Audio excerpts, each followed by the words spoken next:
de fin d'année. C'est parce qu'on ne travaille pas sur les timings. Rappelez-vous, avant que la phase de playoff ne commence, je pense qu'on a perdu presque un mois comme ça, sans qu'on entame notre phase, parce qu'on sait qu'on devait se concentrer sur les CHAN. Malheureusement, ces CHAN a été reporté pour le mois d'août. Et quand les CHAN a été reporté pour le mois d'août, au lieu qu'on reprenne directement avec le championnat, on est resté distrait. Donc aujourd'hui, s'il arrivait que les championnats s'arrêtent par là, donc la faute ne revient pas au ministère des Sports, voire même au Conor. C'est les gestionnaires de la Ligue nationale de football, ce sont eux, je dirais, Maître Bosco Mouéou. Donc c'est à lui de voir les choses. Donc il n'a pas bien géré les temps. Regardez, pendant que les championnats s'est joué, la Fédération congolaise de football a organisé un stage, je dirais un stage sans impact, sans importance, des léopards locaux. Et on a écoulé comme ça un mois, parce que notamment il fallait laisser les léopards aller se préparer du côté de l'Asie, un stage qui n'avait pas sa raison d'être, puisque ça concernait l'équipe locale, alors que nous savions tous que le championnat national, plutôt le championnat africain de nations était déjà reporté.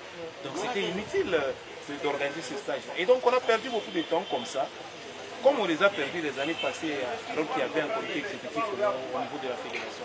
Donc tout ça, je pense que le Conor, selon moi, n'a pas vraiment joué son rôle, notamment dans l'organisation du championnat. C'est adorable de voir que chaque saison sportive, les championnats ne respectent pas les calendriers de notre sport, parce qu'en vrai, c'est du 1er août au 31 mai que les activités sportives sont censées être organisées. Mais ça va faire plus de 12 ans, excepté peut-être l'année précédente et toutes les autres années. On a toujours eu besoin de passer par le ministère national des Sports pour obtenir la dérogation. Comme pour dire, on a toujours été incapable d'organiser notre Ligue nationale de football dans les délais requis. Et c'est une déception, pourquoi? Parce que ce sont des choses qui sont inexplicables. Nous avons le nombre d'équipes. On sait les difficultés auxquelles nos équipes font face. On connaît les méandres de notre football. Qu'est-ce qui manque à nos dirigeants d'organiser les championnats dans les délais? Malheureusement, on nous a déçus parce que nous on pensait qu'avec la venue du comité de normalisation, les choses allaient changer. Je pense que dans beaucoup d'émissions, nous avons décrié le fait que c'est peut-être le nom qui a changé, ainsi que les individus, les animateurs. Mais quand on regarde le développement du football en République démocratique du Congo, je pense que ce sont la même chose.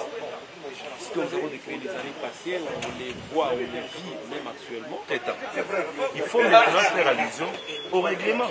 Si et seulement si la phase allée des playoffs s'organiser avec l'ensemble des matchs, comme pour dire, les équipes jouent le même nombre de matchs, il y a possibilité qu'on puisse maintenir les classements au terme de la phase allée des playoffs. Ce n'est pas sérieux, parce qu'entre-temps, il y a des équipes qui se sont mal comportées, qui pouvaient se ressaisir à la manche retour.